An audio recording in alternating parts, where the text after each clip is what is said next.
The scent of reheated food drifted faintly through the cabin of Flight 287 from Chicago to Los Angeles. It was a late afternoon departure, half full, quiet and heavy with that peculiar mix of fatigue and recycled air that clings to long business flights. Passengers murmured, flight attendants rolled carts down the narrow aisle, and the hum of the engines settled into a steady rhythm somewhere between calm and suffocating. In seat 2A, Derek Lawson closed his laptop and exhaled. He wasn't a man who liked flying, but he was used to it. As CEO of Lawson Dynamics, one of the largest logistics firms in the country, travel had become a necessary inconvenience. Meetings in New York, conferences in Atlanta, investor sessions in Los Angeles. His schedule was a blur of airports and boardrooms, but this flight, this quiet, uneventful leg to LA, was supposed to be his last for the quarter. He adjusted his cufflinks, glanced toward the aisle, and offered a polite nod to the attendant pushing the cart. "Coffee, please," he said. The woman, Heather Cole, smiled thinly, too polite to be genuine. Her name tag gleamed beneath the overhead light, perfectly centered above the crisp white of her uniform. "Of course," she replied. But the tone was clipped, like she'd already made a judgment she wasn't voicing. Derek had seen that look before. He'd seen it in high-end restaurants, in executive meetings, and once, memorably, at a country club that swore it had no membership bias. He didn't react. He'd learned long ago that silence could cut sharper than confrontation. Heather poured his coffee, handed it over with mechanical precision, and moved on. Derek watched her step away, her smile softening as she reached the next passenger, a white man in 2B wearing a golf polo and a backward cap. The difference in her tone was unmistakable. He let it go. For now. By the time meal service began, the clouds outside had shifted from gold to gray. The captain's voice crackled through the speakers. "We're cruising at 37,000 feet. Smooth ride ahead." The cart returned. Derek had pre-ordered a grilled chicken entree, the standard business class option. Heather set the tray on his table with the same rehearsed smile, but the moment he lifted the foil lid, a faint sour smell rose into the air, sharp and unmistakable. He paused. The chicken's color was off a pale grayish tone ringed with brown edges. The sauce congealed into a film. He poked the side with his fork. The meat didn't yield easily. Across the aisle, Tanya Reed, his assistant, noticed. She leaned over slightly. "That doesn't look right," she whispered. He nodded once, quiet. "It's not." Heather lingered a few rows down, laughing lightly with another attendant. Derek raised his hand slightly. "Excuse me, ma'am," he said, calm and courteous. She turned, her smile fading the instant she saw who'd called her. "Yes? This meal seems spoiled," Derek said evenly. "Could I have another option?" Heather's eyes flicked toward the tray, then back to his face. "Sir, that's the chicken entree. Everyone's getting the same thing." "I understand," he replied, "but it smells off. You might want to check it." She exhaled through her nose, the faintest sign of irritation. "I can get you something else, but it'll take a while. We're limited up here." "That's fine," he said. She didn't move immediately. Instead, she stared a beat too long, as if measuring whether he deserved to be believed. Then she took the tray with a sharp motion and disappeared toward the galley. Tanya shook her head. "She's got an attitude," she murmured. Derek didn't answer. He'd already made a decision. He opened his tablet and quietly began typing notes, a habit of his whenever something struck him as off. 10 minutes passed. Then 20. Heather reappeared with a new tray, this time without meeting his eyes. "Here," she said, setting it down briskly. "We're out of chicken. This is the vegetarian meal." He thanked her anyway, but as he removed the foil, the smell hit again, different but no better. Sour. Damp. The vegetables were discolored. The rice clumped together in a sticky mass. The man in 2B glanced over and winced. "Man, that's rough," he said. "Mine was fine," Heather overheard. "Maybe he's just sensitive to airplane food," she said under her breath, but loud enough. Tanya's expression hardened. "Excuse me?" Heather turned with feigned innocence.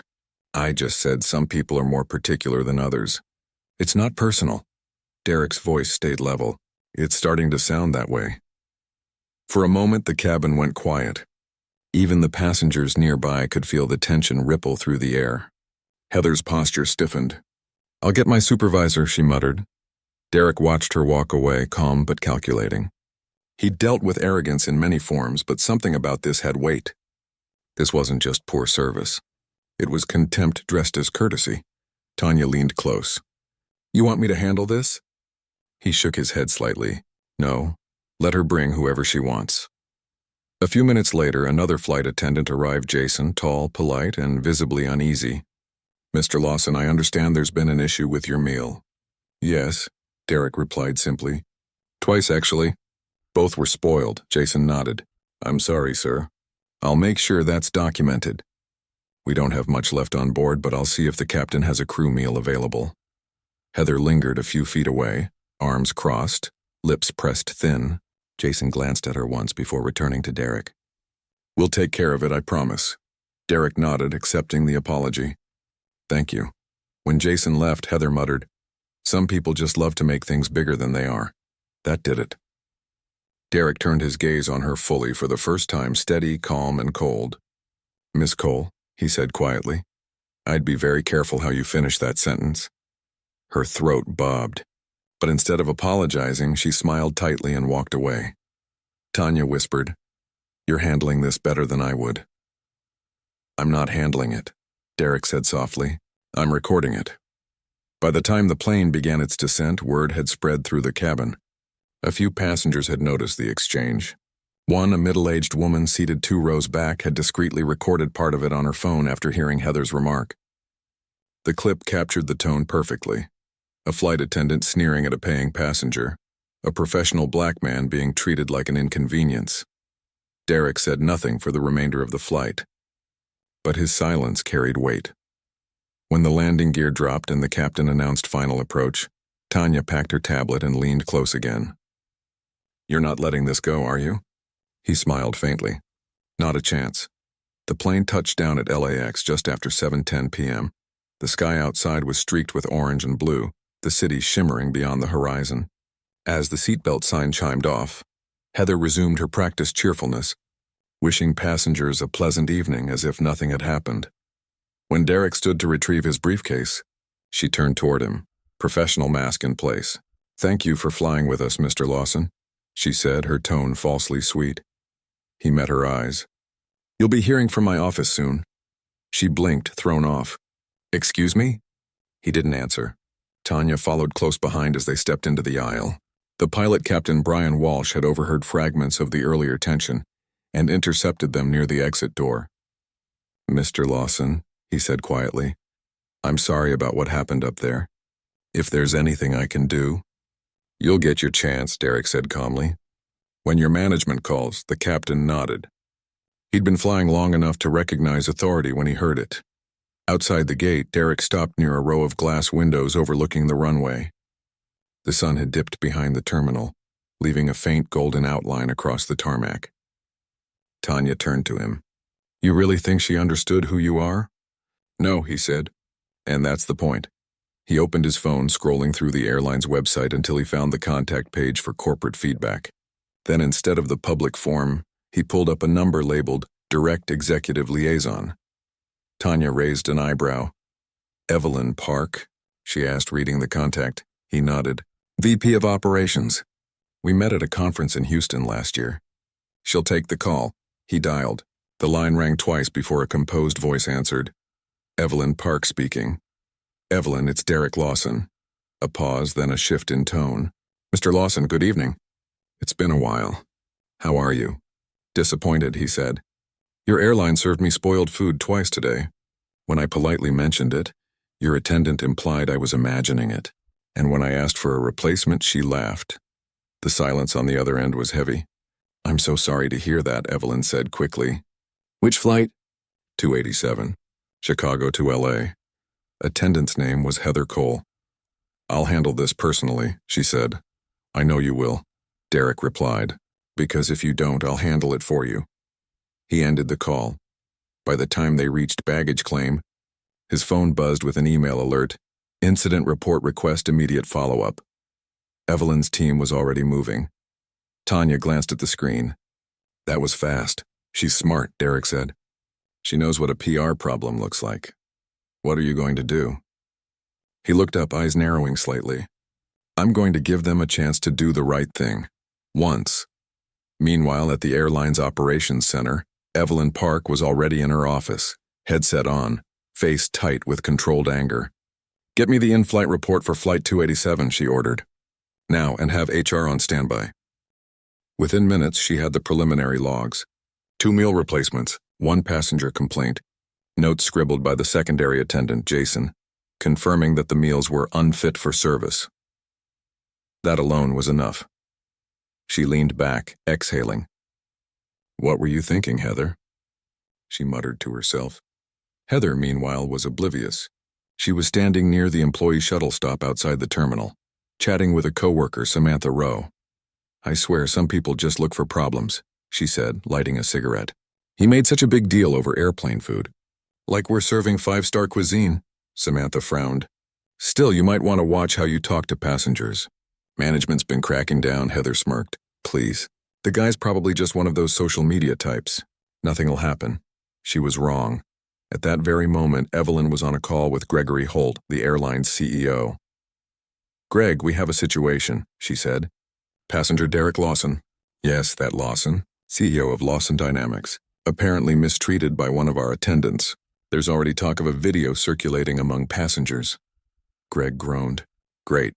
Last thing we need is a discrimination headline." "I'm bringing in HR first thing tomorrow," she said. "If it's confirmed, we act fast. He's a major corporate client. We can't afford this." "Do whatever you have to," Greg replied. Evelyn hung up and stared at the report again. The more she read, the worse it looked. Back at the hotel, Derek sat on the balcony, the city lights stretching endlessly beneath him. Tanya set down a cup of coffee beside him. "You really think they'll do anything?" she asked. "They will," he said simply, "because tomorrow I'll give them no choice." He opened his laptop, pulled up his company's partnership contracts, and located the line item marked Sky America Corporate Travel, account a multi-million-dollar annual deal that gave the airline priority for all Lawson Dynamics business travel. His finger hovered over the contact field. "They want to see how a CEO handles disrespect," he murmured. "They're about to find out." The night air in Los Angeles was still warm when Derek Lawson stepped out of the hotel lobby early the next morning. The city had barely awakened, delivery trucks hummed down empty streets, and the faint smell of coffee and rain hung in the air. Tanya followed close behind, tablet in hand, her pace matching his without a word. "Corporate's already responding," she said. 3 emails since 6 a.m., 1 from the airline's legal department, 1 from HR, and 1 from a manager named Elaine Turner. "Good," Derek replied. "Let's see what accountability looks like when it's not optional." They climbed into the black sedan idling at the curb. Derek's driver, Calvin, nodded and pulled into traffic. As the skyline receded behind them, Tanya opened her tablet and read aloud from the newest message. From Elaine Turner. "HR Director, Sky America Airlines, subject, urgent. Follow up on Flight 287 incident, Mr. Lawson. We sincerely apologize for the inconvenience experienced aboard Flight 287. We are initiating an internal review and would like to invite you to share your perspective directly. Please let us know when you'd be available for a call today." Derek listened without expression. "Tell them I'll meet in person," he said. "No calls." "Not for this," Tanya's brow lifted. "You want to go to their office?" He nodded once. "If they want to understand what professionalism looks like, they can see it up close." At 10:30 a.m., the elevator doors opened to the polished marble floors of Sky America's West Coast headquarters. The receptionist at the front desk nearly stood at attention when Derek and Tanya stepped in his presence, carried the kind of authority that didn't need to be announced. "Mr. Lawson," the woman stammered, "Ms. Turner and Ms. Parker expecting you." They were escorted down a long corridor lined with framed photos, smiling flight crews, charity partnerships, the airline's slogans about trust and service excellence. It all felt like decoration against the weight of what Derek carried inside him. Quiet certainty. When the conference room door opened, Evelyn Park and Elaine Turner stood waiting. Evelyn moved first, extending her hand with practiced professionalism. "Mr. Lawson, thank you for coming on such short notice. I don't believe in waiting when respect's involved," he said, shaking her hand. Elaine gestured to a chair. "Please have a seat." He sat calm and deliberate. Tanya took a seat beside him, opening her folder. Evelyn started carefully. "We've reviewed the preliminary report. It confirms the food was compromised. There was an issue with storage temperature on the ground, but the service interaction is what concerns me most. As it should, Derek replied. Food spoils. Attitudes don't, Elaine nodded slowly. We've spoken with the other crew members. One, Jason Miller, corroborated your claim about Miss Cole's tone and remarks. We also received a passenger video that, well, it speaks for itself. She turned the laptop on the table toward him. The short clip played. Heather Cole standing rigid, lips curled in irritation, muttering her snide comment about people being too particular. Derek's voice remained calm in the recording. The contrast was damning. He didn't need to watch it twice. So, he said, what happens next? Evelyn hesitated. Miss Cole has been placed on administrative leave pending investigation. That's not accountability, Derek said evenly. That's a pause. The room went silent. Even Tanya didn't breathe for a moment. Finally, Evelyn spoke. Mr. Lawson, I understand how this appears, but we have to follow procedural due process. I'm familiar with due process, he said. I also know how companies protect their own when it's easier than facing bad press. You have 48 hours to show me this isn't one of those cases. Elaine exchanged a quick glance with Evelyn. Are you threatening legal action? Derek smiled faintly. No, I'm promising consequences. By noon, his phone had started buzzing nonstop calls from journalists, LinkedIn messages from acquaintances who'd seen whispers on social media, and one short voicemail from Lance Porter, a reporter from the Chronicle. Mr. Lawson, I'm reaching out regarding an incident allegedly involving you and a Sky America flight attendant. We've received passenger footage and statements. I'd like to confirm details before publication. Tanya frowned when she played it. Someone leaked it. Good, Derek said. Let the truth breathe. He didn't rush to respond. Timing mattered more than outrage. Meanwhile, across town, Heather Cole sat in a cramped office facing her supervisor. Her confidence from the night before had evaporated. I didn't do anything wrong, she insisted. He was just being dramatic. Everyone complains about airplane food. Her supervisor, Marla Decker, crossed her arms. The issue isn't the food, Heather. It's your attitude. Passengers heard your comment.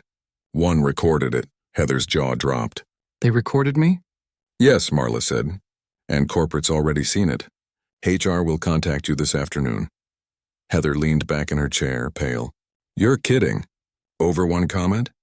Over one comment that made us look racist on camera, Marla snapped. You don't come back from that easily. For the first time, Heather looked uncertain. You think they'll fire me? Marla sighed. You should be asking yourself why they shouldn't. By 3 p.m., Evelyn Park's office phone rang again, this time from the airline's CEO. Evelyn, Gregory Holt said curtly. Media's calling. We're getting emails about Lawson. What's your read? He's serious, she said. And calm. That's the worst combination when someone's wronged. What's your recommendation? Resolve it quietly before he decides to make it public, she replied. And fire the attendant. Today. Then do it, Holt said. She didn't hesitate. The termination meeting was scheduled for 4:15 p.m. Heather arrived with forced composure, but the tension in her jaw betrayed her fear. Elaine Turner sat across from her, paperwork spread neatly across the table. Miss Cole, we've completed our review. The footage, the passenger statements, and your own behavior fall below our standards of conduct. Effective immediately, your employment with Sky America is terminated. Heather blinked rapidly. You can't just like that? Elaine's tone was clinical. This decision was reviewed by senior management. Heather's composure cracked. This is because of him, isn't it? Because he's some rich businessman? Elaine's expression didn't change. This is because you disrespected a passenger. Everything else is irrelevant. Heather stood abruptly, her chair scraping against the floor. You're making a mistake, she hissed, voice shaking. I didn't mean anything by it. Elaine met her gaze calmly. Intent doesn't erase impact, Miss Cole. You're dismissed. Heather stormed out, her shoes clicking sharply against the tile. That evening, Derek received an email from Evelyn. Mr. Lawson, I wanted to inform you personally that appropriate disciplinary action has been taken regarding the incident. I appreciate your patience and professionalism throughout this matter. I'd like to request a meeting tomorrow morning to discuss how we can restore your confidence in Sky America's service. Tanya smiled when she read it aloud. You got what you wanted. Not yet, Derek said. They fixed a symptom, not the disease. He looked out the hotel window toward the skyline, lights glittering against the fading sunset. Tomorrow, he said, they'll learn who they served tainted food to. The next morning, Sky America's executive team gathered in the same conference room, waiting. Derek arrived precisely at 9, dressed in a charcoal suit, demeanor steady as ever. Evelyn greeted him with a firm handshake. "Mr. Lawson, thank you for meeting again. I assure you, this is not how we want any customer, let alone a valued partner, to feel." "I'm glad you said partner," Derek replied, "because that's exactly what I am." He set a folder on the table. Lawson Dynamics currently holds a 5-year travel agreement with Sky America. That means every employee, every executive, every consultant flies your airline exclusively. That contract represents nearly $20 million in annual business. Evelyn's expression faltered. "I'm suspending that contract," Derek said. "Indefinitely." Elaine's mouth parted in shock. "Mr. Lawson, please, there must be a way to—" "There is," he interrupted softly. "Change your culture, not just your press release." Evelyn leaned forward, voice low. "If you're willing, we can bring you into that process. Advisory input, perhaps even a public collaboration on diversity reform. You have my word, this won't happen again." Derek studied her for a long moment. "Words are easy. Accountability isn't. Prove you mean it. And start by changing who leads your in-flight training. I've reviewed your personnel structure. That department answers to the same manager who signed off on Miss Cole's last performance review." Evelyn blinked. "You did your homework." "I do everyone's," Derek said. The tension hung for a moment, then Evelyn nodded slowly. "Consider it done." He stood, buttoned his jacket, and extended his hand. "Then we'll talk about reinstating the contract in 6 months." By the time he left the building, word of the confrontation had already filtered through the corridors. Executives whispered in doorways. Staff paused mid-conversation as he passed. Tanya followed behind him, silent until they reached the elevator. "You handled that like a trial," she said. "It was one," Derek replied, "just without a jury." As the doors closed, his phone buzzed a text from Evelyn. "Effective immediately, the in-flight operations director has been placed on leave pending review." "Thank you for holding us accountable." He smiled faintly. "One step at a time." Meanwhile, Heather Cole sat alone in her small apartment, the blinds drawn, phone buzzing with messages she didn't want to read. The video had gone viral overnight, not just among passengers but across social platforms. The headline was everywhere. "Business class passenger humiliated on flight, airline responds swiftly after investigation."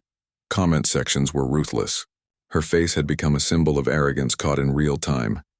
She turned off her phone, but the silence was worse. That night, Derek received one final call from Gregory Holt, the airline's CEO. His tone was formal but measured. "Mr. Lawson, I wanted to speak directly. I understand we failed to meet not just your expectations but basic human decency. I take full responsibility. You didn't serve the meal," Derek said, "but you created the system that allowed someone to think it was acceptable to serve it with contempt." Holt paused. "You're right." Derek's tone softened slightly. "Fix it. Then maybe you'll earn back what you lost." When he hung up, Tanya looked up from her seat by the window. "That sounded civil." "It was," he said, "because sometimes power doesn't need volume, it just needs direction." That night, Sky America's board convened an emergency session. New policies were drafted, new leaders appointed, and within 48 hours, every major news outlet had carried the headline, "Airline overhauls policy after incident with prominent CEO." No one outside that conference room knew the full story, how the quiet dignity of one man's restraint had dismantled a system built on arrogance. But those who'd witnessed it wouldn't forget. As Derek Lawson closed his laptop that night, the city lights flickering through the hotel curtains, Tanya asked softly, "Think they've learned?" He smiled faintly. "They've started to listen. That's enough for now." He leaned back, the hum of the city below blending with the faint echo of engines overhead. Another plane, another flight, another reminder of how far simple respect can travel when someone decides it's no longer optional. Morning sunlight streamed through the glass walls of Derek Lawson's Los Angeles office. It was the day after his confrontation with Sky America's board, and the world had already caught wind of what happened. Tanya set a stack of printed headlines on his desk. Business Insider, The Chronicle, CNN Business. All carried the same story in slightly different words. Prominent CEO confronts airline after alleged racial bias incident. The headlines didn't use the phrase rotten food, but the subtext was clear. Reporters had connected the dots from passenger videos, anonymous airline staff leaks, and one statement Derek had made intentionally brief but pointed outside the Sky America building. This was never about food. It was about respect. Tanya folded her arms. You've started something big, she said quietly. The press wants an exclusive interview. Derek looked up from his laptop. And if I give them one, this turns into spectacle. I'm not here for that. They're saying you embarrassed $1 billion company, Tanya said. They're scrambling to prove they're not racist. Derek leaned back in his chair. They embarrassed themselves. I just refuse to pretend otherwise. Across town, inside Sky America's headquarters, chaos had a different face. Evelyn Park had barely slept. Her phone buzzed, non-stop calls from public relations, HR, shareholders, even passengers. The company's inbox overflowed with customer feedback, most praising Derek Lawson for his composure. Others condemned the airline's pattern of disrespect. In the executive conference room, CEO Gregory Holt sat at the head of the table, voice clipped and cold. This is getting out of control, he said. Every outlet wants a statement. We can't stay silent much longer. Evelyn rubbed her temples. Then we speak but carefully. Lawson hasn't accused us publicly. If we overreact, we confirm guilt. Greg's jaw flexed. We are guilty, Evelyn. That video doesn't lie. HR Director Elaine Turner nodded in agreement. We've issued termination paperwork for Heather Cole. She's already filed for wrongful dismissal. Greg groaned. Of course she has. Let me guess, claiming reverse discrimination? Elaine's expression tightened. Something along those lines. She's hired counsel, but honestly, her case is weak. The recording's too clear. Evelyn looked up. Then let her try. If she wants to fight, she'll be fighting the truth and Derek Lawson. Meanwhile, in a quiet suburb outside Pasadena, Heather Cole sat at her kitchen table staring at the television. The story was everywhere. Her own face filled the screen beside captions she never thought she'd see. Flight attendant fired after humiliating black CEO. Passenger video sparks corporate reform. Her phone had been buzzing since dawn. Messages from coworkers ranged from sympathy to scorn. She threw the phone aside, pressing her palms to her temples. They're making me a villain, she muttered. Her roommate, Samantha Rowe, lingered in the doorway. Heather, maybe you should have just apologized. Heather's eyes flashed. Apologized for what? For saying the food wasn't that bad? For not groveling to some millionaire? Samantha hesitated. It wasn't what you said, it's how you said it. Heather stood abruptly, chair scraping the tile. You think I'm racist now, too? I think you were careless, Samantha said softly. And now it's costing you. Heather glared. He's destroying my life over nothing. But deep down, even she wasn't sure she believed that. Back in the city, Derek sat across from Lance Porter, the reporter from the Chronicle, in a quiet coffee shop that doubled as a neutral meeting spot. No cameras, no microphones. Just two men and a story that refused to die. I'm not here for quotes, Derek said flatly. You can print what's already public. I'm not adding more. Lance nodded, recorder off. Off the record, then. I just want to understand something, why not sue? You have a perfect discrimination case. You'd win. Derek stirred his coffee once before answering. Winning isn't always in court. It's in consequence. The moment that video went public, people started thinking about how they treat others. That's better than a settlement. Lance studied him for a moment. You're aware your calm made it worse for them, right? You didn't yell, didn't threaten, just recorded, waited, and acted. That unnerves people.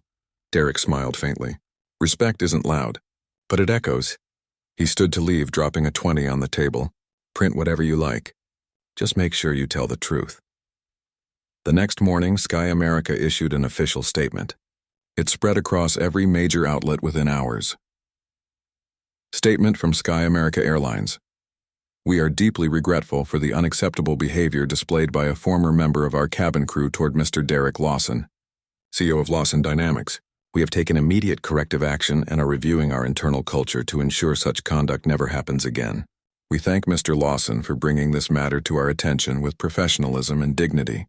Tanya read the statement aloud in Derek's office. They're not denying anything. They can't, Derek said. Denial's bad for shareholders. Are you going to respond? He looked thoughtful. No, let them speak. Silence sometimes sounds louder, but the silence didn't stay quiet for long. By afternoon, Sky America's stock had dipped 3%. Social media called it the Lawson effect. Former employees began coming forward anonymously, sharing stories about racial bias and favoritism inside the company. One anonymous comment under a trending post read, "I used to work in Sky America's crew division. We were told to be extra attentive to certain passengers." You can guess what that meant. Tanya watched the thread spiral online. "They're getting buried." "Good," Derek said quietly. "Now maybe they'll learn that change costs more than apology letters." Inside Sky America's headquarters, Evelyn Park stood before a room full of executives, her voice firm. "We're instituting mandatory training immediately. Not the performative kind, real reform. Oversight committees, anonymous reporting, transparent promotion reviews." Greg Holt, sitting at the head of the table, nodded grimly. "Do whatever it takes. Lawson's not our enemy. Our culture is." Evelyn didn't say it out loud, but she agreed. Derek Lawson had forced them into reflection without shouting once. Later that week, Derek was invited to appear on a primetime talk show to discuss the incident. He hesitated at first, then agreed on one condition. He would speak not about himself, but about what professionalism should look like when power meets prejudice. The studio lights glowed softly as the host introduced him. "He's the CEO who stayed calm in the face of disrespect and changed how a national airline handles diversity. Please welcome Derek Lawson." The audience applauded, but Derek's expression stayed measured. The host smiled. "Mr. Lawson, you've been called everything from an icon of restraint to a quiet revolutionary. What do you think about all this attention?" Derek leaned forward slightly. "Attention fades. Accountability shouldn't." Applause followed, softer this time, respectful. The host continued. "Many say you could have sued. Why didn't you?" "I didn't want a payout," Derek said. "I wanted reflection. You can't force empathy, but you can expose what happens when it's missing. And if you could say one thing to that flight attendant today." He paused, thoughtful. "I'd tell her what I told myself years ago, that arrogance is easy when you think no one's watching. But the world's always watching." The studio went silent for a moment before applause broke again. Across town, Heather watched the interview on her phone from a dim apartment. The sound of his voice, calm, articulate, steady, hit harder than any headline. For the first time, she saw herself in contrast, defensive, impulsive, careless. Her lawyer's words from earlier echoed in her head.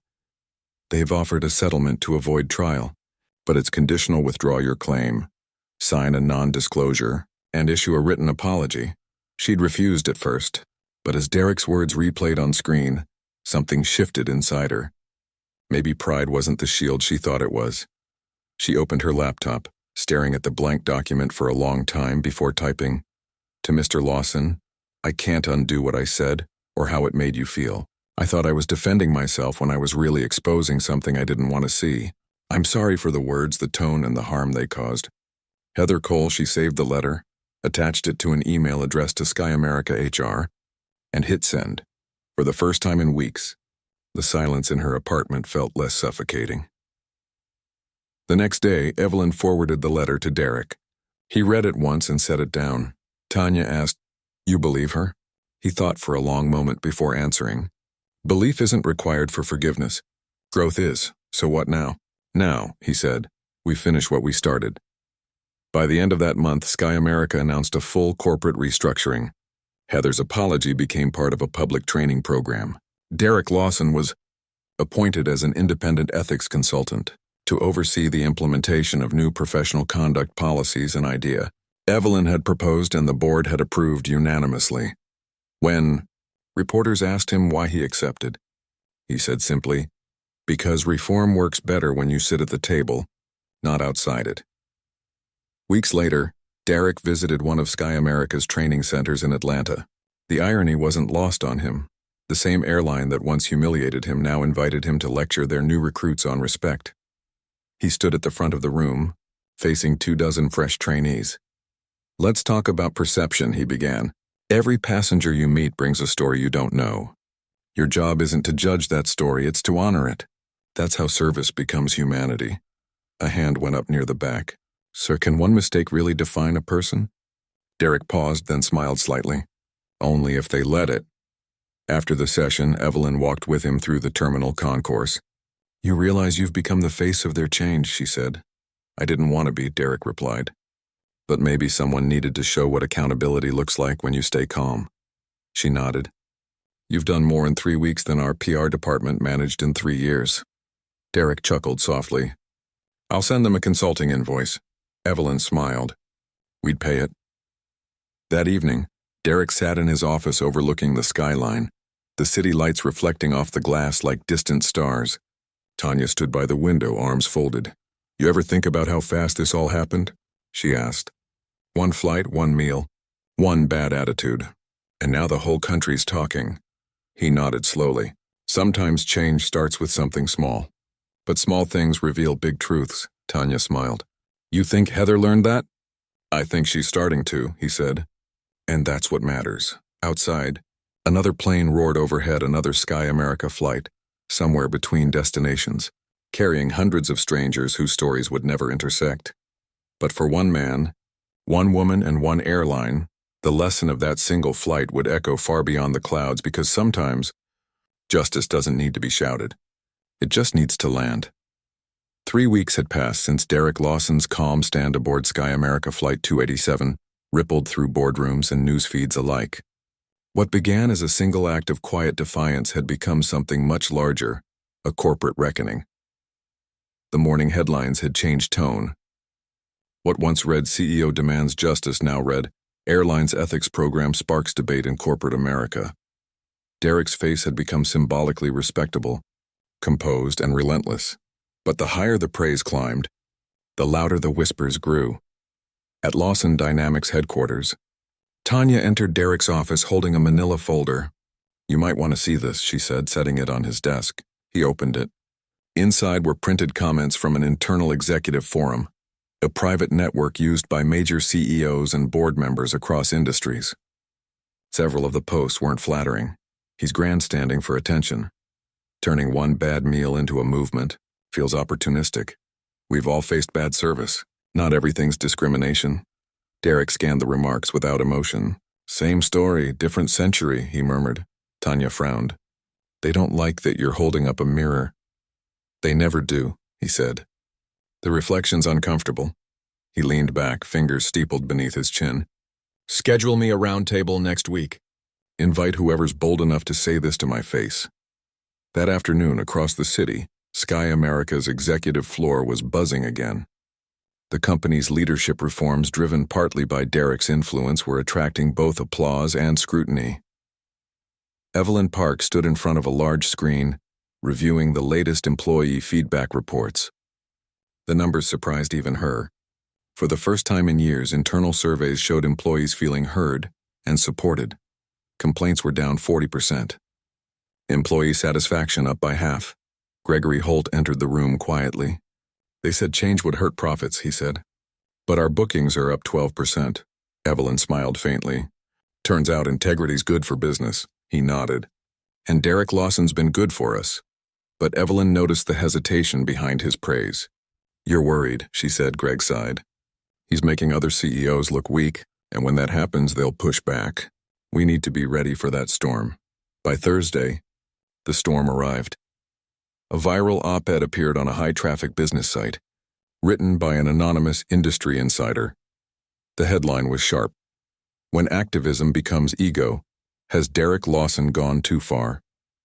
It accused him of using the airline incident for publicity, suggested his ethics consulting role was a PR stunt, and claimed his approach was humiliating corporate leaders into compliance.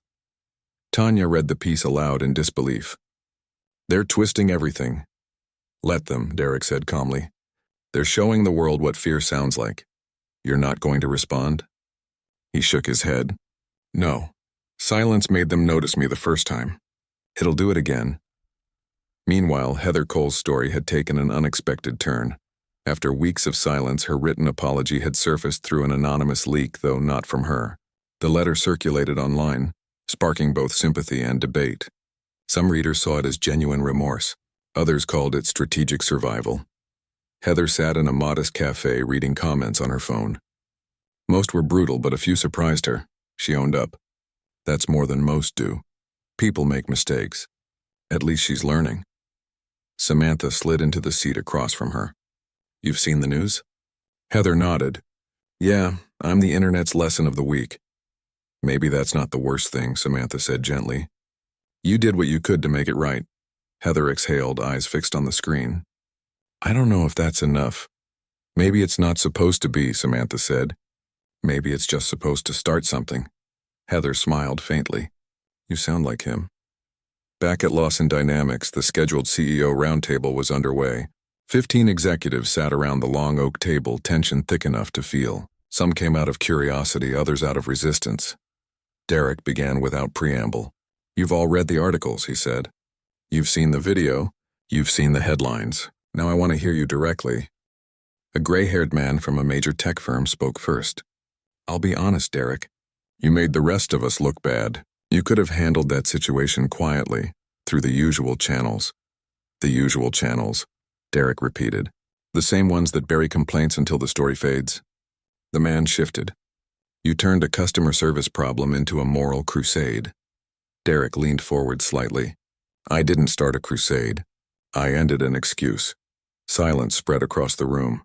A woman from a healthcare conglomerate spoke next. We admire what you did, but reform takes time. You made it look easy. It wasn't easy, Derek said. It was necessary. Time doesn't change culture. People do. Later that evening, Tanya met him in his office. That room was a war zone, she said. You handled it like you were giving testimony. I was, he said. Every reform starts with confrontation. Tanya smiled faintly. You know you're becoming the face of this movement, right? He gave a small, almost weary laugh. That's the irony. I never wanted a movement. I just wanted dinner without disrespect. Days turned into weeks and the ripple effect spread. 2 more major airlines announced diversity audits. A restaurant chain quietly restructured its customer relations department after an internal video surfaced referencing preferred guests. Everywhere Derek went, people recognized him not as a celebrity, but as a symbol of restraint that forced change. At a charity gala in San Francisco, a reporter asked, Mr. Lawson, how does it feel to be the man who changed corporate behavior in America? He smiled politely. Flattering, but untrue. I didn't change corporate behavior. I just reminded it that cameras exist. The crowd laughed, but the message landed. Meanwhile, Evelyn was dealing with her own quiet reckoning. In an email from headquarters, she received a note from Heather Coleman's Park. I wanted to thank you for handling my case fairly, even when I didn't deserve it. I've taken a new job outside aviation. I've also started volunteering for a nonprofit that helps service employees understand bias in the workplace. I thought you should know that some lessons stick. Heather Evelyn read it twice. Then she forwarded it to Derek with a single line. You were right. Growth is the real apology, he replied within minutes. Then maybe this was worth the turbulence. 1 month later, Sky America held its first internal ethics summit. Derek was invited as keynote speaker. The room was filled with managers, flight staff, and executives. Evelyn introduced him with quiet pride. Some lessons cost us comfort, she said. This one taught us character. Derek stepped up to the podium, scanning the crowd. When this began, I wasn't trying to teach anyone a lesson, he said. I was just asking for basic decency. But sometimes the smallest requests reveal the biggest truths. He paused, letting the silence settle. I've been called proud. I've been called difficult. But the truth is, simple dignity shouldn't depend on context. Not in the sky. Not on the ground. Not ever. The applause was long and sincere. For once, even the skeptic stood. Later, as he and Evelyn walked toward the terminal, she asked, Do you ever think about how one flight changed everything? Derek looked out toward the runway. Planes lined like silver arrows against the horizon. It didn't change everything, he said. It reminded us everything can change. That night, back at his hotel, he found a letter slipped under his door. It was handwritten on airline stationery. Mr. Lawson, I was a flight attendant on another Sky America route. I watched how our company fell apart after that incident and how it rebuilt. I just wanted you to know, passengers notice. So do we. Thank you for making us better. Rachel S. Crew member Derek folded the letter carefully and placed it in his briefcase beside the one from Heather. He didn't keep many mementos, but these two he would. A week later, The same business outlet that once criticized him published a follow-up story titled, "The Lawson Effect: How One CEO Redefined Corporate Accountability." The opening line read, "In a year dominated by apologies, one man reminded America that accountability still has power." Tanya read the headline aloud, smiling. "They finally got it right," he smiled back. "Better late than never." As the story wound down, a quiet truth remained: the world hadn't changed overnight. But something fundamental had shifted. Every airline staff meeting, every corporate memo about respect and ethics, every young worker who saw the viral clip now understood that decency was no longer optional, it was expected. And it all began with a man who didn't raise his voice, didn't throw a fit, didn't demand retribution, just respect, because sometimes the loudest thing you can say is nothing at all. The following spring, Derek Lawson stood before the mirror in his hotel suite overlooking downtown Washington, D.C. The soft morning light slipped through the tall curtains, painting the room in muted gold. He adjusted his tie with quiet precision, the kind of motion that came from years of discipline rather than vanity. Today wasn't just another business summit. It was the National Leadership Forum, an invitation-only conference where CEOs, senators, and media powerhouses met to discuss the future of corporate governance. Derek had been asked to deliver the keynote speech on ethical leadership. The irony wasn't lost on him. A year ago, he was just another traveler on a plane. Today, he was the man reshaping corporate accountability across the country. As he left his suite, Tanya was already waiting by the elevator, tablet in hand, her expression focused. "Press is everywhere downstairs," she said. "CNN, Bloomberg Business Weekly, they all want a quote before your panel." Derek shook his head. "No statements before the speech. Let them listen first." She smiled slightly. "You've become predictable that way." "Predictability," he replied, "is just discipline with patience." Downstairs, the conference lobby buzzed with energy. Cameras flashed as executives mingled beneath a chandelier that looked like a frozen explosion of glass. Derek's entrance drew quiet glances, half admiration, half apprehension. Conversation slowed as he passed. He wasn't flamboyant or loud, but his presence carried weight. When he reached the stage, the room fell into an anticipatory hush. His voice, calm and grounded, filled the hall. "Leadership," he began, "isn't proven when things are easy. It's tested when decency costs you something." He paused, letting the silence breathe. "Last year I found out what it costs to ask for respect. I also found out what happens when you demand it without anger, when you make integrity louder than outrage." The audience hung on every word. Accountability isn't about power. It's about responsibility. And responsibility doesn't belong to corporations, it belongs to the people running them. The applause that followed wasn't explosive, but it was lasting, sincere, thoughtful, heavy with understanding. When he stepped off stage, Tanya handed him a glass of water. "You did it again," she said quietly. "You made them remember." "No," he replied. "I made them think." But not everyone was clapping for the same reason. In a corner of the room, two executives from a rival logistics firm, Harbor Freight Systems, watched with thinly veiled contempt. One leaned toward the other. "He's turning morality into marketing," he muttered. "It's working," the other replied bitterly. "Lawson Dynamics just won the Chicago port contract we were after. Everyone wants to be seen partnering with the ethical guy." "Then maybe it's time we show people he's not so perfect," the first said. Within a week, whispers began circulating online. Anonymous social media posts accused Lawson Dynamics of hypocrisy, claiming the company underpaid subcontractors and outsourced work overseas. None of it was true, but perception didn't care about proof. The story gained traction fast. Tanya brought the reports to Derek's office. "It's coordinated," she said. "Timing's too neat. The first post came from a PR firm connected to Harbor Freight." Derek studied the data calmly. "Then they've already lost," he said. "If you have to lie to win, you've already admitted you can't compete with truth." Still, he knew public perception could shift like wind. Within hours, online commentators were debating his integrity. Some defended him fiercely. Others accused him of hypocrisy. Derek refused to respond. Instead, he opened the next morning's meeting with his senior team as if nothing had changed. "Our contracts are clean. Our audits are transparent. We don't chase lies, we outlast them." Meanwhile, Sky America's CEO, Gregory Holt, called unexpectedly that afternoon. "You're trending again," he said with dry humor. Derek chuckled. Seems I can't take a flight or give a speech without becoming a headline. Welcome to leadership in the 21st century, Holt replied. For what it's worth, we ran an internal review of your company before renewing our corporate partnership. You passed every test. If anyone deserves the moral high ground, it's you. Appreciated, Derek said, but I don't want the high ground. I just want level ground. Holt's laugh was short but sincere. Well, you've got both. The next day, the rumor campaign backfired spectacularly. An investigative reporter uncovered emails linking Harbor Freight's own executives to offshore labor scandals. Within 48 hours, their stock price plummeted. The very outlets that had questioned Derek's ethics now turned their cameras toward the scandal unraveling elsewhere. Tanya entered his office that evening, barely suppressing a grin. You didn't have to lift a finger. That's the thing about truth, he said quietly. It doesn't rush, but it always arrives. A week later, Derek received an unexpected email from Heather Cole. It was short, direct, and unexpectedly mature.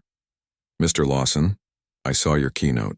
I know I was the reason you ever had to stand on that stage in the first place. I just wanted to say I'm glad you did.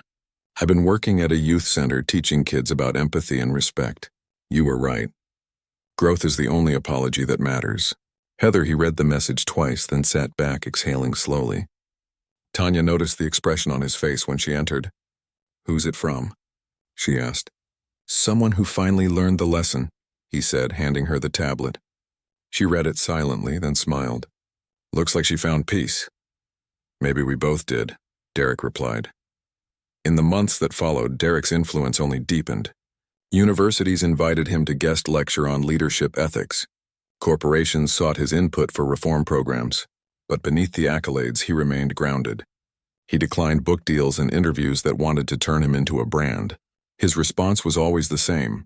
Integrity isn't a product. Still, he couldn't ignore the shifts happening around him. Other CEOs, those who once criticized him, now started emulating his tone.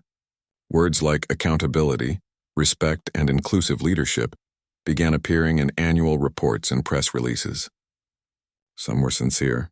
Others, he suspected, were survival tactics. But even performative change was a start. Let them fake it, he told Tanya one afternoon. Eventually, they'll have to mean it. By late summer, Sky America had fully reinvented its image. A glossy new ad campaign aired nationally, showing diverse crews and passengers sharing small moments of kindness mid-flight. The closing line read, "Respect takes flight." Derek saw it one evening during a news broadcast. Tanya, sitting across the room, raised an eyebrow. They owe you royalties for that. No, he said with a faint smile. They owe themselves consistency. The next morning, Evelyn Park called. We're hosting a recognition gala for our reform program, she said. You're our guest of honor. That's generous, Derek replied, but unnecessary. You don't get to decide that, Evelyn said warmly. You started this. At least come see what it became, he attended quietly. The ballroom was filled with employees from every department, pilots, attendants, engineers, mechanics. Many came up to him just to shake his hand. Some thanked him for changing the company culture. One young flight attendant told him, voice trembling slightly. Before all this, I was afraid to speak up when I saw something wrong. Now we're encouraged to. You made that possible. Derek smiled gently. You made it possible by speaking up. I just cleared the runway. When Evelyn took the stage later that night, she looked out at the crowd and said, It's not often one person changes a system without raising his voice. Mr. Lawson did. The applause was thunderous, but Derek simply nodded in acknowledgement. He wasn't there for praise. He was there for proof that dignity could reshape culture. After the event, as he walked toward his car, Gregory Holt approached him quietly. I'll admit I was skeptical when you first called after that flight, he said. But now I see it, you weren't trying to punish us. You were trying to wake us up. I was trying to make sure no one else had to stay silent in the face of disrespect, Derek replied. Sometimes it takes turbulence to teach balance. That night, as his car wound through the sleeping city, Derek looked out the window at the dark horizon, streaked with airplane lights moving in quiet lines overhead. Every time he saw one now, he felt the same mix of irony and gratitude. He'd boarded one as a passenger.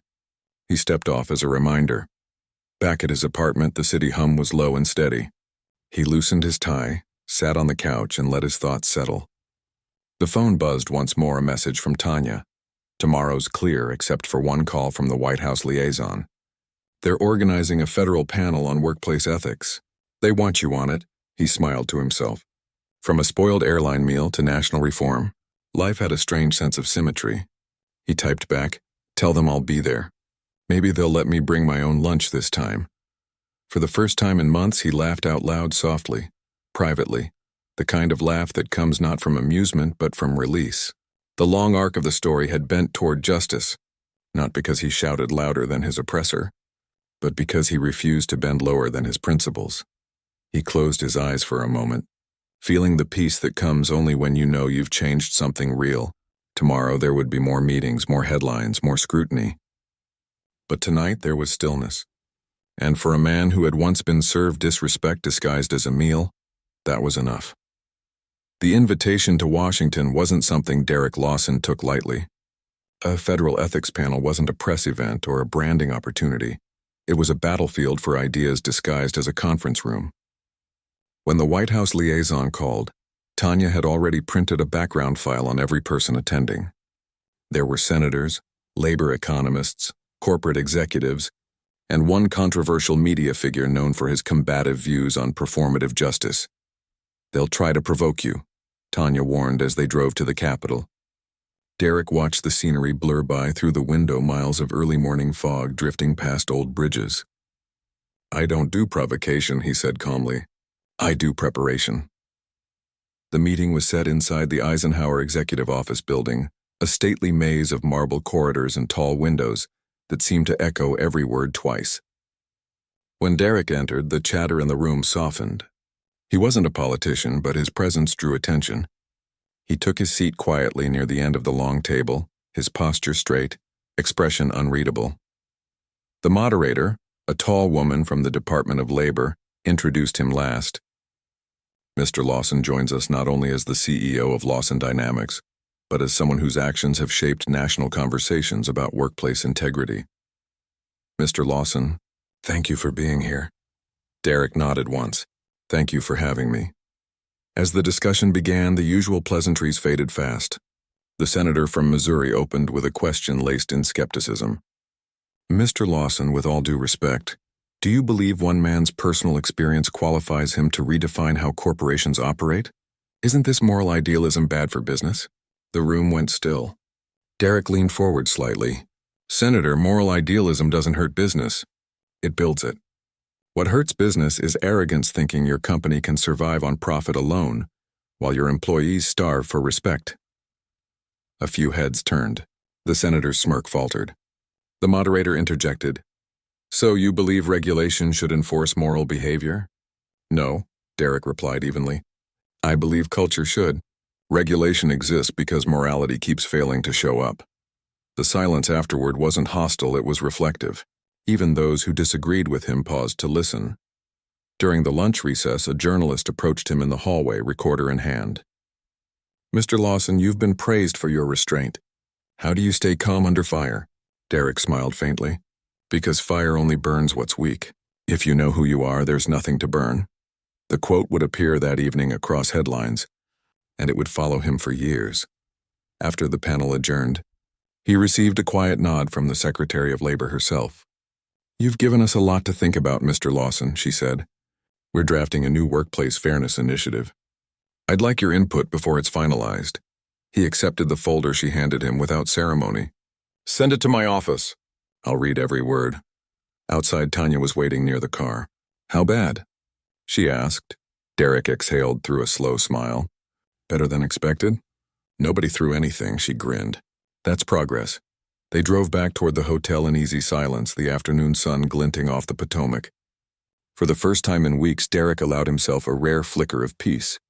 But elsewhere, not everyone shared that peace. At a private dinner in New York, a group of rival executives gathered for what the media would later describe as a quiet rebellion. The resentment toward Derek Lawson had been simmering for months. Men who felt his example forced them into uncomfortable changes. One of them, a well-known manufacturing magnate, slammed his glass down hard. "He's making us look like villains every time he opens his mouth." We need to remind him this country was built on business, not feelings. Another man smirked. Then let's remind him the hard way. What followed wasn't illegal, but it was calculated. Within 2 weeks, a smear campaign began circulating again, this time through whisper networks in investor circles. The narrative was subtler now, questioning Derek's loyalty to American workers, twisting his company's international partnerships into something sinister. Anonymous op-eds painted him as too idealistic to be trusted with real power. When Tanya brought him the reports, he didn't look surprised. They'll try to make truth sound like rebellion, he said quietly.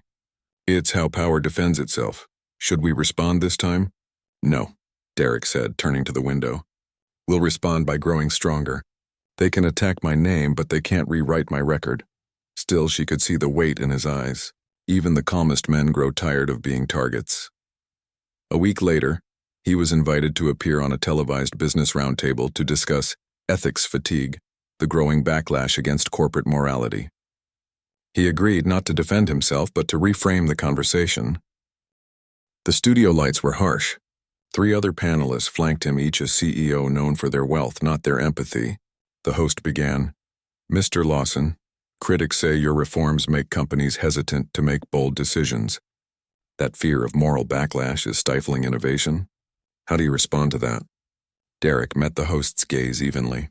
If your innovation requires ignoring people's dignity, then maybe it's not innovation. Maybe it's just exploitation with better lighting. The studio fell quiet. One of the panelists, a banking executive, interjected sharply. You talk about decency like it's measurable. It's not. The world runs on money, not feelings. Derek turned slightly toward him. The world runs on trust. Money just measures who still has it. The exchange went viral before the show even ended. By morning, hashtags quoting his line were trending across social platforms. Young professionals started sharing his clips as motivation. Critics labeled him corporate America's conscience. Derek ignored both titles. He didn't need praise or labels, he just needed results. Later that evening, he sat alone in his office, scrolling through messages he didn't answer. Tanya knocked softly on the door. You've been quiet since the broadcast. He smiled faintly. Sometimes silence is the only thing that doesn't get misquoted. She hesitated. Do you regret any of this? No, he said. But I regret that it took a spoiled meal for people to start listening. Weeks later, an unexpected invitation arrived from Sky America's board. They wanted him to join as an external ethics advisor, permanently a position with authority, to oversee executive accountability. Derek declined twice before Evelyn called personally. You told me once you didn't want high ground, only level ground. Well, this is it. Help us keep it level. He accepted on one condition. No press releases.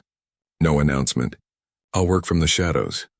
The next months transformed Sky America into something no one recognized. Employee retention rose. Passenger satisfaction reached record levels. For the first time in a decade, the airline was voted one of the most trusted brands in America. The same company that once tried to ignore a complaint was now leading seminars on corporate empathy across industries. During one such seminar, a young intern nervously approached Derek afterward. Sir, she said, I watched your interview when I was in college. That's why I applied here. I just wanted to thank you. He smiled warmly. Don't thank me. Thank whoever decided to believe you'd make a difference. Keep proving them right. That evening, Evelyn joined him in the executive lounge overlooking the runway. Planes took off one after another, glowing streaks of light cutting through dusk. Funny, she said softly. I used to hate this view. Every plane meant another problem waiting to happen. Now it reminds me people can change. Maybe the view didn't change, Derek said. Maybe we just learned how to see it. She looked at him thoughtfully. Do you ever miss the quiet? Before all this, he smiled. Quiet is peace. But purpose makes noise. I think I'll live with the noise. In New York, the executives who had conspired against him faced their own downfall. Investigations uncovered internal corruption within harbor freight systems. One of their CEOs was forced to resign. As headlines shifted toward their scandals, Derek's name disappeared from controversy altogether. He didn't celebrate. He simply moved forward. By winter, he had become something rare in corporate America, a leader both feared and respected, envied and admired. Yet he remained unchanged in demeanor. He still arrived early, greeted every employee by name, and ended each week with handwritten notes of appreciation to his senior staff. He believed small gestures built cultures stronger than slogans.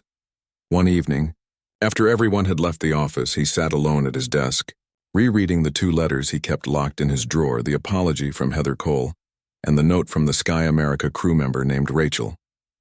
He read them not out of nostalgia, but as reminders that real change doesn't begin with power. It begins with awareness.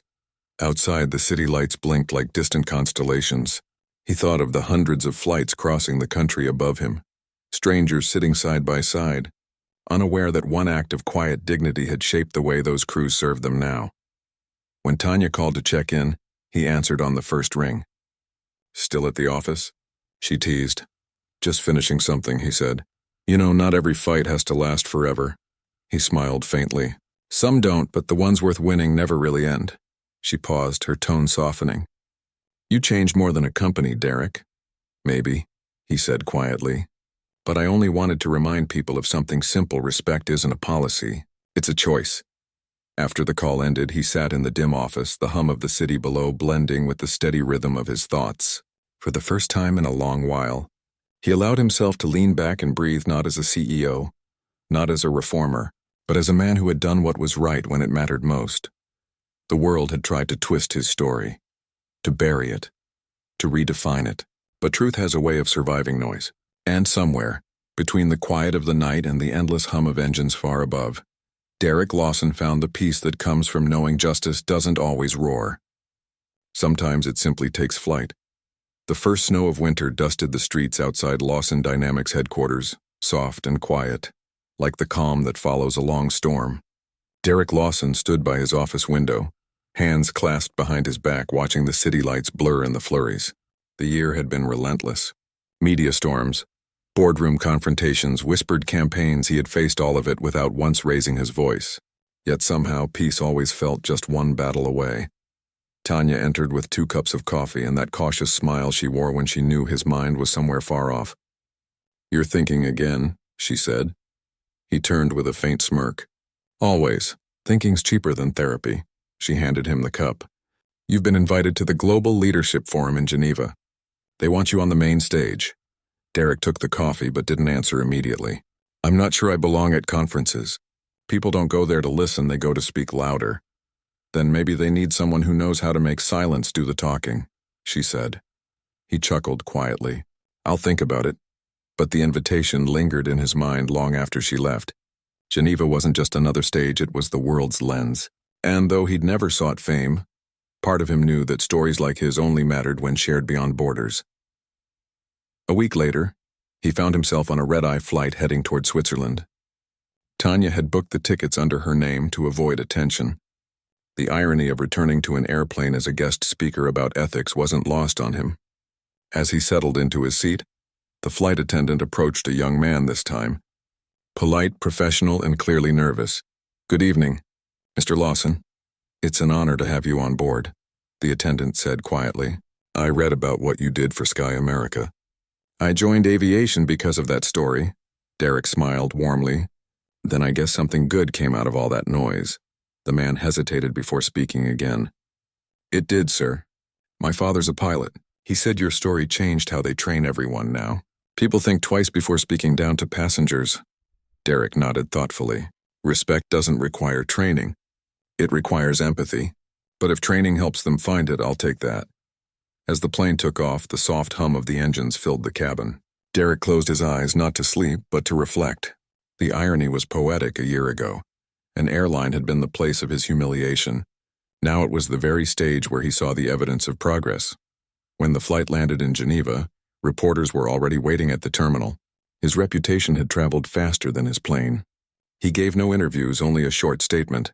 "I'm here to talk about accountability, not fame." The forum was held in a vast glass auditorium overlooking Lake Geneva. The audience was a collage of power executives, world leaders, scholars, and journalists. The moment Derek stepped onto the stage, the crowd fell quiet. He began without preamble. "A year ago, I was served a meal that wasn't spoiled by time, it was spoiled by contempt. And that moment taught me something that business schools never do. Respect isn't a transaction. It's a reflection. He paused, letting his words stretch into the silence. Since then, I've watched corporations rush to fix what should never have been broken. Policies, committees, statements, words meant to protect images, not people. But real integrity doesn't come from PR departments. It comes from discomfort, from admitting you were wrong and doing the work anyway. The crowd leaned in, captivated. His tone was steady, not angry, not moralizing, but deeply certain. If leadership means anything, he continued, it means using your position to make someone else's dignity non-negotiable. That's the only legacy worth having. When he finished, the applause was long, not for show but for truth. Journalists scribbled frantically. Attendees whispered to one another, and a few even stood. Derek simply nodded once and stepped down from the stage. He'd said enough. After the speech, a European tech magnate approached him privately. "Mr. Lawson, your message is powerful," he said, extending a hand. "But do you think kindness can survive capitalism?" Derek looked him in the eye. "If it can't, then capitalism's already failed. You just haven't admitted it yet." That line would be quoted in newspapers for weeks. Later that night, as he walked along the quiet Geneva waterfront, Tanya caught up with him, her breath visible in the cold. "You realize you just turned half the global business community upside down?" she said. He smiled slightly. "Good. Maybe they needed shaking. You ever think about where this ends?" He stopped walking, looking out over the dark water. "It doesn't. Change isn't a finish line. It's a relay. You pass the baton and hope someone runs farther." They stood in silence for a long time, the lights from the city reflecting off the lake like scattered stars. When they returned to the hotel, Derek found a message waiting on the desk, an email forwarded from his assistant in Chicago. It was from Evelyn Park. "Mr. Lawson, you'll be pleased to know Sky America has launched a new scholarship for underrepresented students pursuing aviation careers. It's called the Lawson Fellowship. We thought it was the least we could do to honor the standard you set." Derek read it twice, the corners of his mouth lifting slightly. "The Lawson Fellowship," he murmured. "Sounds dramatic," Tanya smiled. "You just became part of their history," he shook his head. "I was always part of their correction. History came after." Back home in Chicago a week later, Derek returned to his quiet routine. The world had moved on to new controversies, new scandals, new distractions. But in his office, the lessons endured. The walls bore no awards or plaques, only framed quotes from thinkers he admired: King, Baldwin, Angelo. Words that reminded him humility was louder than pride. One morning, as he prepared for a board meeting, Tanya entered with news that caught him off guard. "You're being nominated for the National Medal of Business Ethics," she said, barely hiding her excitement. He looked up slowly. "They give awards for doing the right thing now?" "They give recognition for surviving it," she said. He smiled faintly. "Let's hope they never forget why it was needed in the first place." That evening, after the office emptied, he sat alone watching snow drift past the tall windows. The city lights shimmered faintly in the distance. His reflection merged with the skyline, one man, one shadow, countless echoes of what had changed. He thought about Heather Cole sometimes, not out of bitterness but curiosity. What she was doing, where life had taken her. The last he heard, she'd become an advocate for employee wellness programs. That irony didn't bother him. People evolving was the point. The phone buzzed softly on his desk. It was a message from Evelyn again. "Thought you'd like to know Heather Cole just spoke at one of our employee orientation sessions." Her message was simple. "Don't let arrogance make you forget empathy." The staff gave her a standing ovation. Derek set the phone down and exhaled. Somewhere deep down that felt like closure, not the kind that ends a story, but the kind that completes a circle. He leaned back in his chair, thinking of the countless moments that had led here, the spoiled meal, the quiet confrontation, the investigation, the reforms, the speeches, the endless questions. Every step had been a reminder that dignity was not a privilege, it was oxygen. Some people just needed to learn how to breathe it again. Outside, another flight crossed the night sky, blinking against the clouds. Somewhere inside that metal vessel, people shared armrests, exchanged polite smiles, and waited for meals they'd probably forget the next day. And yet somewhere inside that everyday act, a trace of his legacy lingered in the way a crew member spoke respectfully, in the way a passenger was acknowledged, in the silence that followed when decency didn't need to be demanded. Derek watched until the plane disappeared into the horizon. Then he whispered softly, as if to himself, "Let it keep flying." For the first time in months, he felt something rare and profound contentment. Not triumph, not pride, but the quiet peace of knowing he had done something that would outlast him. Spring returned to Chicago with a kind of soft persistence, the way seasons do when they've learned patience from the people who survive them. For Derek Lawson, it had been almost a year since the flight that started everything. He still remembered every detail: the weight of the meal tray, the smell of spoiled food, the flicker of disbelief in that attendant's eyes. But memory had softened, no longer sharp or bitter. It had become something else: instruction. Lawson Dynamics was thriving, but that wasn't what made him proud. What mattered more was the shift he could feel in the company's air, the conversations that happened when he wasn't in the room, the way people spoke to one another, the respect that wasn't written in policy but practiced in tone. When culture changes, you can sense it like warmth after winter. That morning, Tanya stepped into his office, tablet in one hand and a knowing smile on her face. "So," she said, "how does it feel to be 1 year older and officially impossible to ignore?" He looked up from his paperwork with mild amusement. "I didn't know silence had an anniversary," she laughed. "You're on 3 magazine covers this month: Forbes, Business Today, and one of those international journals that writes in 10-point font just to sound smarter." Derek leaned back. "I thought we stopped doing that whole hero narrative thing." "Apparently the world didn't," she said. "They're calling it the Lawson Standard." He raised an eyebrow. "That sounds like something people name after they forget the lesson that created it." She smirked. "Maybe, but it's working. Companies are using it in HR manuals. Universities are quoting it in business courses. You've become the modern case study for ethical leadership." He sighed lightly. "Ethics should never need case studies. It should just be the default." "Tell that to the rest of the world," she said. He smiled faintly. "I am."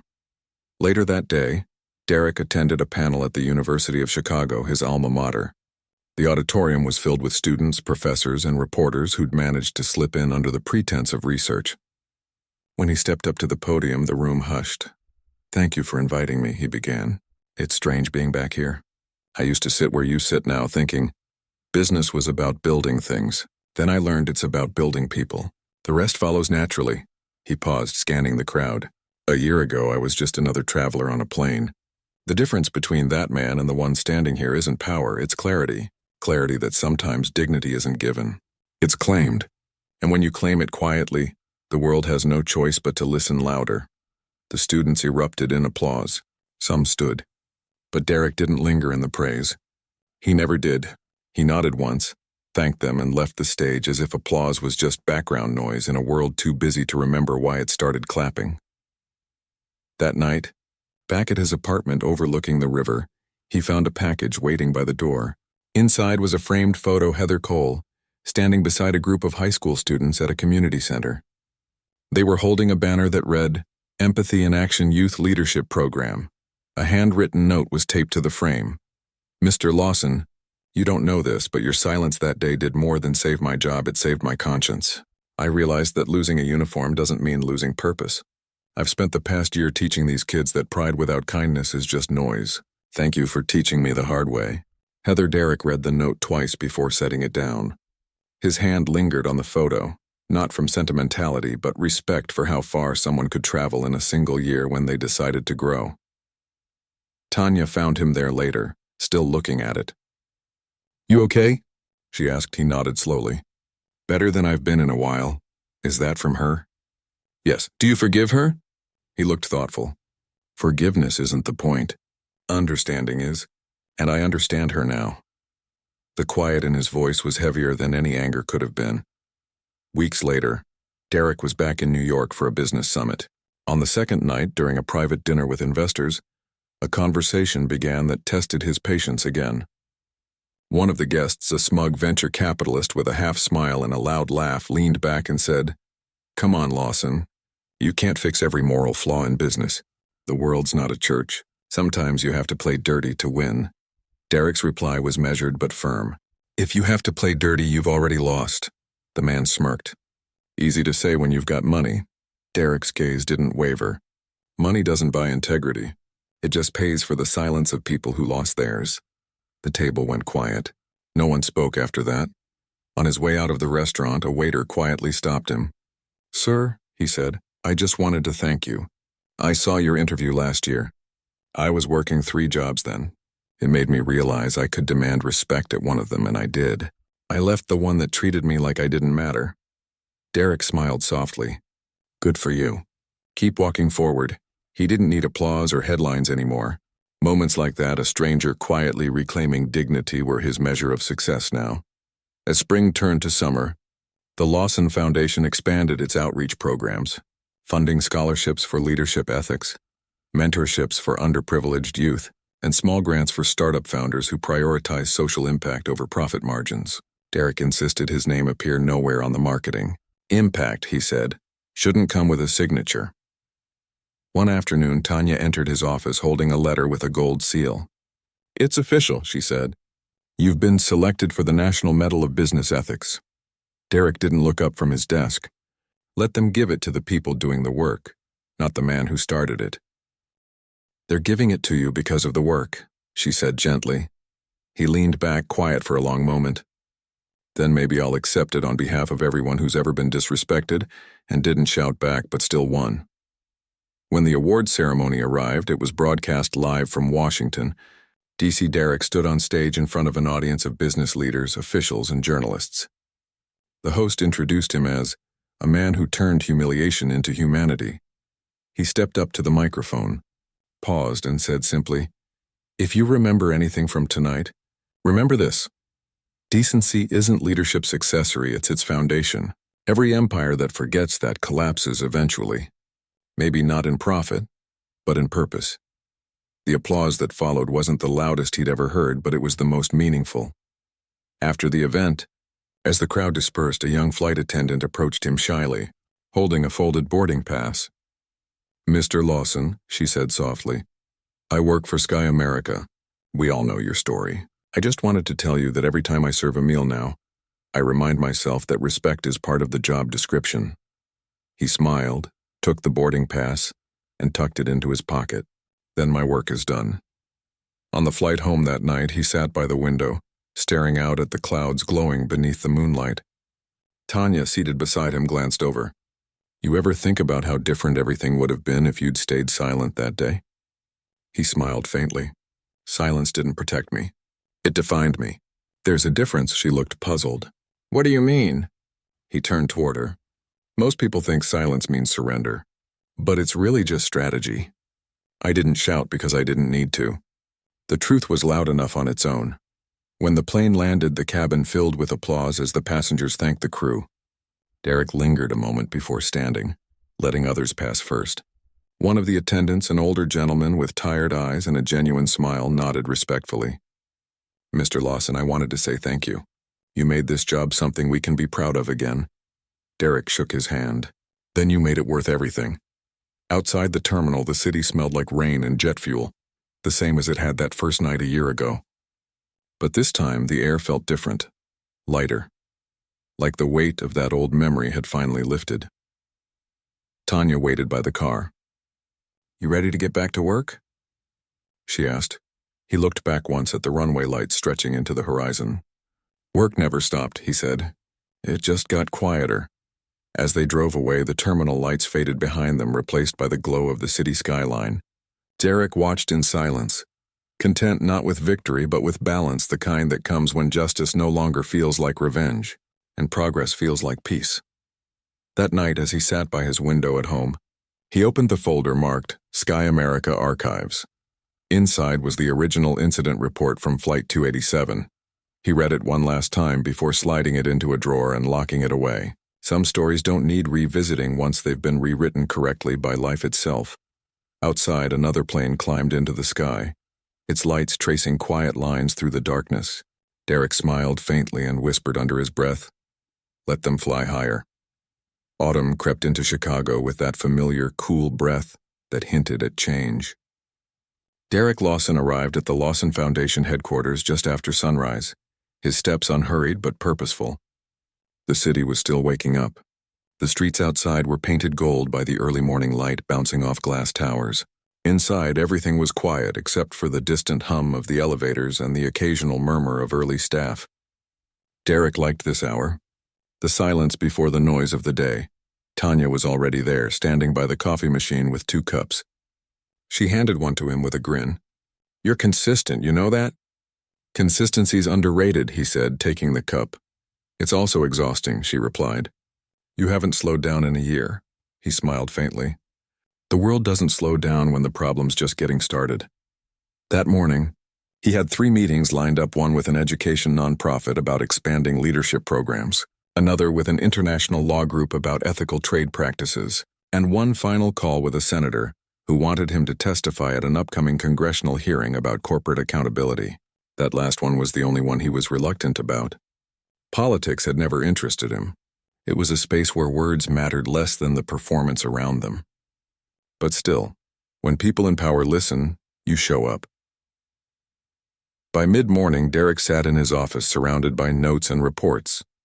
Tanya entered quietly and placed a document on his desk. "This just came in," she said. "A new survey from Sky America. Passenger satisfaction up 60% since the reform program started." He skimmed the report. "Good, that means they're doing what they promised." Tanya tilted her head. "You know what's interesting? They've started training other airlines using your framework. You've basically changed the entire industry." He smiled faintly. Then it was worth the turbulence. Before the next meeting, his phone buzzed. It was an email from Evelyn Park, "Mr. Lawson. I thought you'd like to know that the first class of Lawson Fellows graduated today. Several of them have already secured positions in aviation management and safety compliance. The ceremony ended with your speech playing on the big screen." They stood up at the end. Every single one of them. Derek read the message in silence, a slow warmth spreading through his chest. Tanya noticed the look on his face and raised an eyebrow. "Good news?" "The best kind," he said. Proof that something stuck.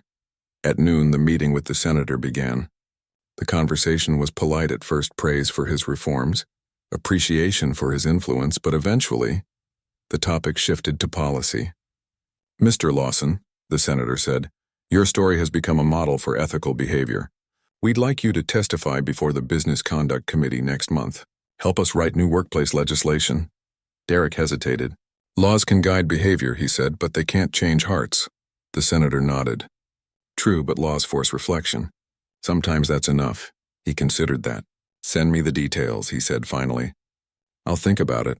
After the call ended, Tanya leaned against the doorframe. "So you're going to Washington again?" "Maybe," he said. "But this time I'm not sure they're ready to hear what I'd say." "Then make them ready," she said simply.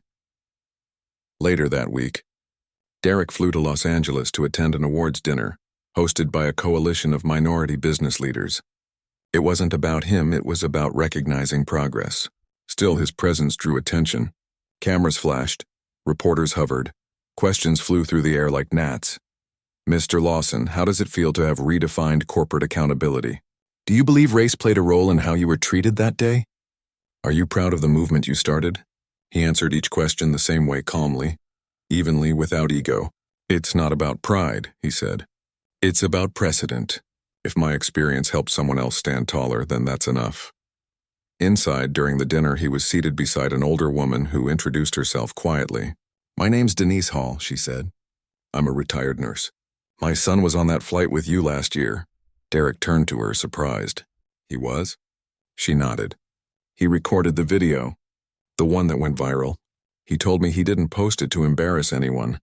He just wanted people to see what dignity looked like under pressure." He smiled gently. "Tell him I said thank you." The world changed a little because he pressed record.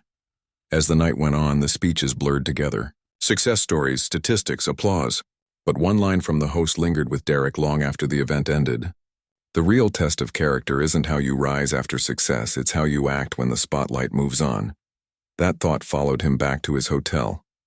In the quiet of his suite, he opened his laptop and started drafting something new. A letter addressed not to the media, not to a corporation, but to his employees, to the team.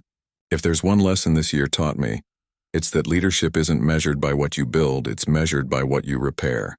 We've spent a year repairing trust, in our company, in our industry, and maybe even in ourselves. Let's make sure it stays intact. Every deal we sign, every client we serve, every handshake we give, remember that respect isn't policy, it's culture. Derek hit send without rereading it. Some things didn't need perfection, they just needed sincerity.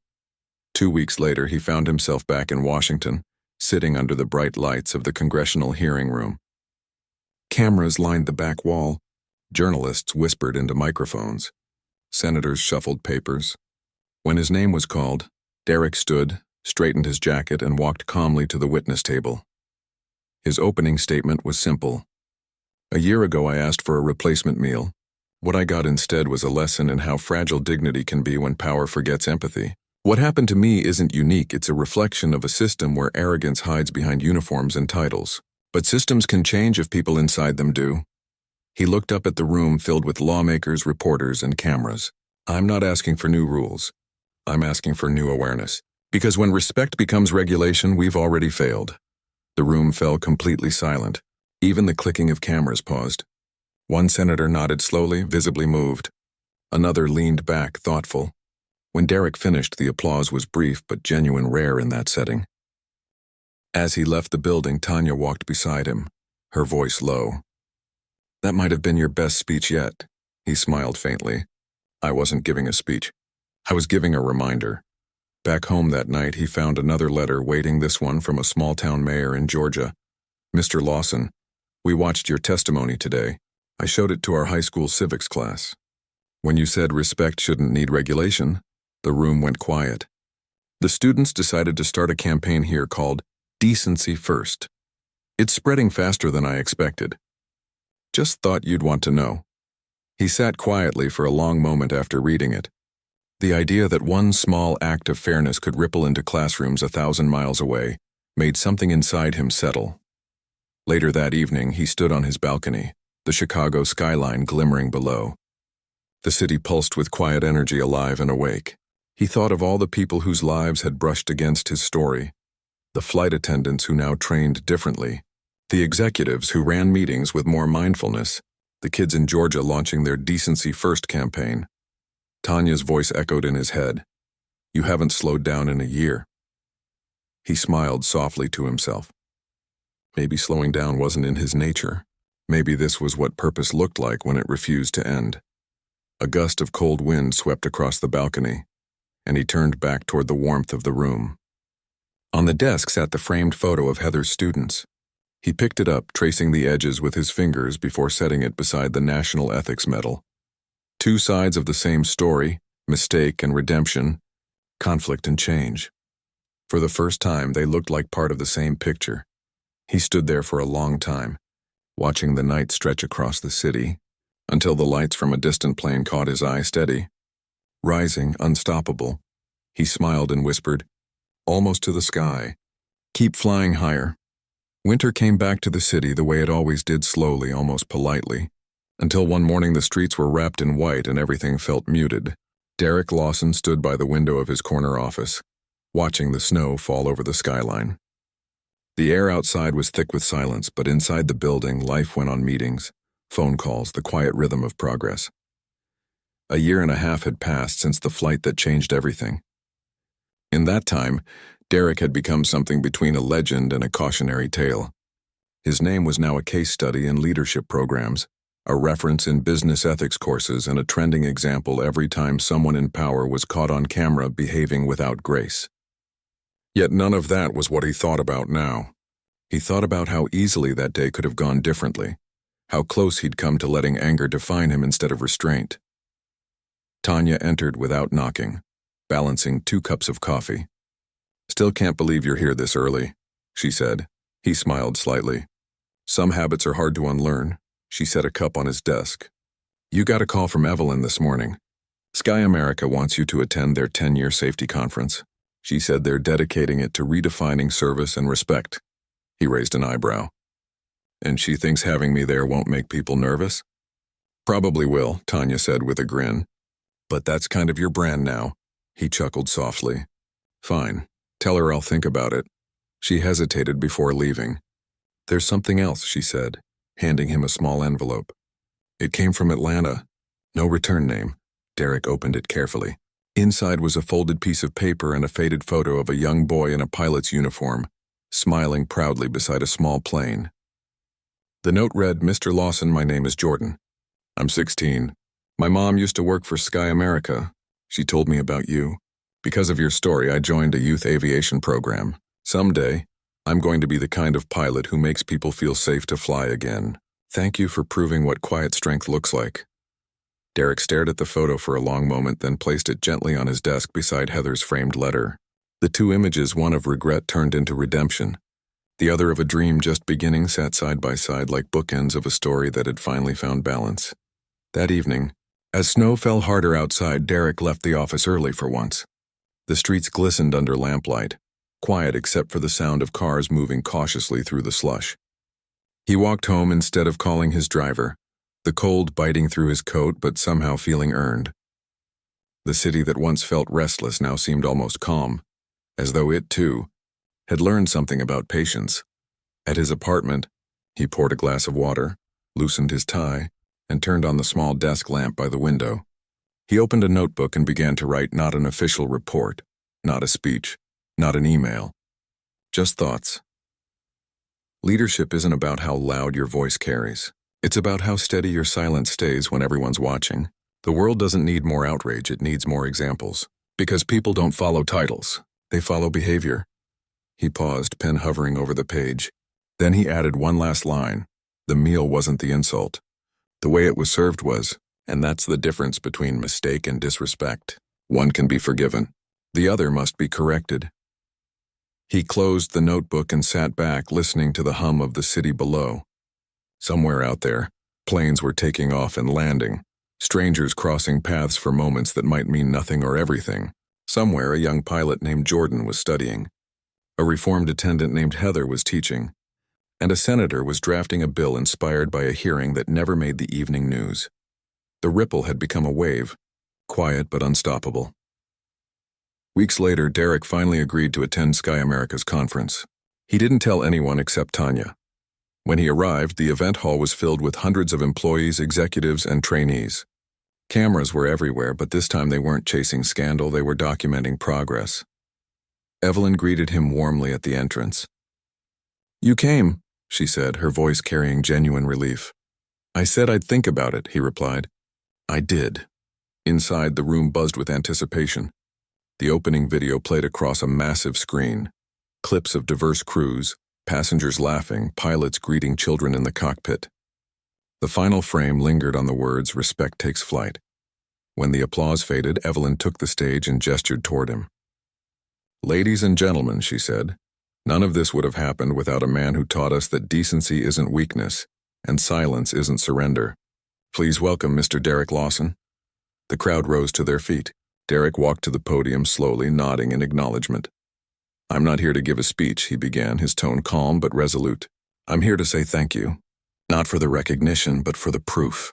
Proof that change works when people stop defending comfort and start defending conscience." He glanced around the room. 2 years ago, this company served me something spoiled. But what mattered wasn't the food, it was the attitude. Today I see something very different being served in this room. Awareness, accountability, respect. That's what real service looks like. Applause filled the hall, steady and heartfelt. Derek stepped back, letting the sound wash over him without claiming it. This wasn't his victory anymore. It belonged to everyone who'd helped it take root. Afterward, as he moved through the crowd, people stopped him not for photos, but for thanks. A young woman in uniform said, "I joined this airline because of what you stood for." A mechanic told him, "You changed how we talk in the break room." Even a pilot said quietly, "I made mistakes once. Your story made me better." Each word added weight and lightness all at once. Outside, Evelyn caught up to him before he reached his car. "You really think it'll last?" she asked. Derek smiled. "It will, because now everyone owns it." As the car pulled away, he looked out at the city skyline glowing against the night sky. He thought about all the people who had touched this journey, knowingly or not. About the day it began, the humiliation he turned into discipline, the silence that grew louder than any argument. And for the first time, he felt something deeper than vindication, something close to peace. The kind that comes when you know the story you lived might outlast the life you lead. Back at his apartment, he placed Jordan's photo next to the others on his shelf. 3 reminders of why he'd never let bitterness win, because every act of dignity becomes someone else's permission to hope. He poured himself a cup of coffee, sat by the window, and watched another plane ascend into the night. Its lights blinked faintly, steady as a heartbeat cutting through the dark sky. He didn't smile this time. He just breathed quietly, as if sharing the same air with the world he'd helped heal. The hum of the city continued below, unchanged yet somehow different. Derek Lawson leaned back in his chair, the snow outside melting into rain, and closed his eyes. For once, there were no more battles to fight, no more statements to make, just the simple, enduring truth that sometimes the quietest man in the room ends up changing it forever.